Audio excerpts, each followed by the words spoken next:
আসসালামু আলাইকুম। How two gram বাংলার রেসিপি। তো আজকে আপনাদেরকে দেখাবো কিভাবে কাচ্চি বিরিয়ানি রান্না করতে হয়। তো দেখুন আমাদের কাচ্চি বিরিয়ানিটি লোভনীয় কালার এবং কি জর্জরে করকরে হয়েছে। তো আমাদের গরুর মাংস লাগবে। গরুর মাংসের সাথে আমাদের যে মশলাগুলো অ্যাড করতে হবে, সর্বপ্রথম দিয়ে দিবেন পেঁয়াজ কুচি, পরিমাণ মতো দিয়ে দিবেন মরিচ, কাঁচা মরিচ। তারপরে মশলা লাগবে আদা রসুন বাটা দিয়ে দেব 3 টেবিল চামচ পরিমাণ।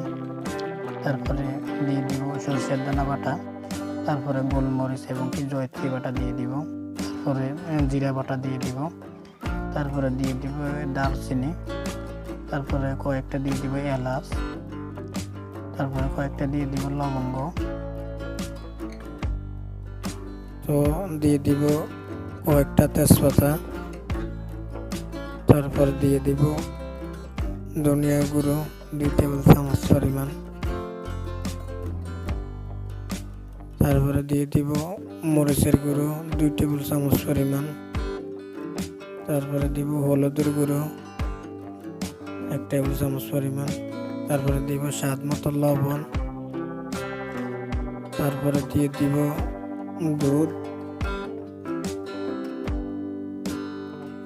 তারপরে দিয়ে দিব রান্নার রেগুলার তেল, তারপরে আপনাদের লাগবে বিরিয়ানি মশলা। তো আমরা এখান থেকে 3 টেবিল চামচ পরিমাণ বিরিয়ানি মশলা অ্যাড করে নেব। অ্যাড হয়ে গেলে আমরা সুন্দর করে মাংসের সাথে মশলাগুলো সবগুলো মিক্সার করে নেব। ভালোগুলো মাখিয়ে আমরা এগুলো মিক্সার করে নেব। মিক্সার হয়ে গেলে আমরা মাংস এগুলাকে ডেকে আধা ঘন্টার মতো ম্যারিনেট করে নেব। তো যারা আমার চ্যানেলে নতুন তারা অবশ্যই আমার চ্যানেলটি সাবস্ক্রাইব করে আমাদের সাথে থাকবেন। আমরা এই ধরনের নতুন নতুন ভিডিও আপলোড করে থাকি। আর যারা আমার চ্যানেলটি আগে থেকে সাবস্ক্রাইব করে রাখছেন তাদেরকে অসংখ্য ধন্যবাদ। তো এগুলা ম্যারিনেট হয়ে গেলে আপনারা রান্না করে নেবেন যতক্ষণ পর্যন্ত মাংসগুলো সিদ্ধ না হয়, ততক্ষণ পর্যন্ত রান্না করে নেবেন।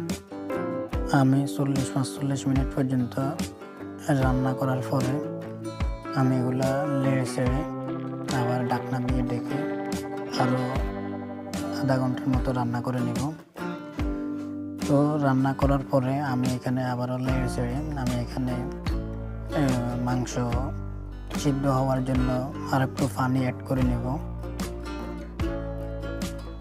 তো আমি এখানে পরিমাণ মতো পানি অ্যাড করে নিচ্ছি। তো রান্না হয়ে গেলে আমরা এখানে রাইস রান্না করার জন্য গরম পানি করে নেব। তারপরে কয়েকটা দিয়ে দিব এলাচ, কয়েকটা দিয়ে দিব লবঙ্গ, দিয়ে দিব তেজপাতা, তারপরে কিছুটা দিয়ে দিব ধনিয়া পাতা কুচি, তারপরে কিছুটা কাঁচামরিচ দিয়ে দিব, তারপরে এক টুকরো লেবুর রস দিয়ে দিব আর কিছুটা তেল অ্যাড করে নেব। তারপরে এগুলো গরম হয়ে গেলে আমরা এখানে রাইসগুলো ঢেলে দিব। রাইসগুলো আমরা 80% সিদ্ধ হওয়া পর্যন্ত আমরা এগুলোকে রান্না করে নেব। তো দেখতেই পাচ্ছেন আমাদের রাইসগুলো বলকাতেছে। তো আমরা এখন এগুলো যেন তল দিয়ে না লেগে যায় আমরা লাড়াচাড়া করব। তো আমাদের রাইসগুলো প্রায় 80% হয়ে গিয়েছে। তো আমরা এখন পানিগুলো জড়িয়ে নিব। আমরা একটা পাত্রের মধ্যে রাইসগুলো ঢেলে নিব। তো এখন আমরা যে মাংসগুলো রান্না করছিলাম আমাদের মাংসগুলো প্রায় হয়ে গিয়েছে। আমরা আর একটু মাংসগুলো সিদ্ধ করে আমরা মাংসের উপরে রাইসগুলো দিয়ে দিব। তো আমরা রাইসগুলো এখানে দিয়ে দিচ্ছি।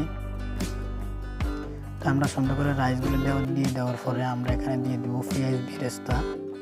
তো আপনারা এইভাবে পেঁয়াজ বেরেস্তা দিয়ে দিবেন। তারপরে আমরা ঢাকনা দিয়ে ডেকে আমরা ঢাকনার চারপাশ লাগিয়ে নেব।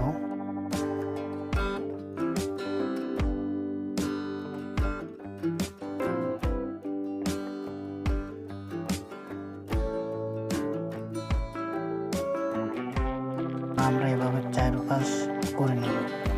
তো আমাদের মোটামুটি এগুলা করার পরে আমরা প্রায় আধা ঘন্টা পরে আমরা এখন এটা খুলতেছি। আমাদের কাচ্চি বিরিয়ানি রান্না কাজ শেষ। এখন আমরা এগুলোকে একটা টির মাধ্যমে আমরা ঢেলে আমরা এগুলোকে মিক্সার করে নেব। তো দেখতেই পাচ্ছেন আমরা সবগুলোকে মিক্সার করতেছি এখন।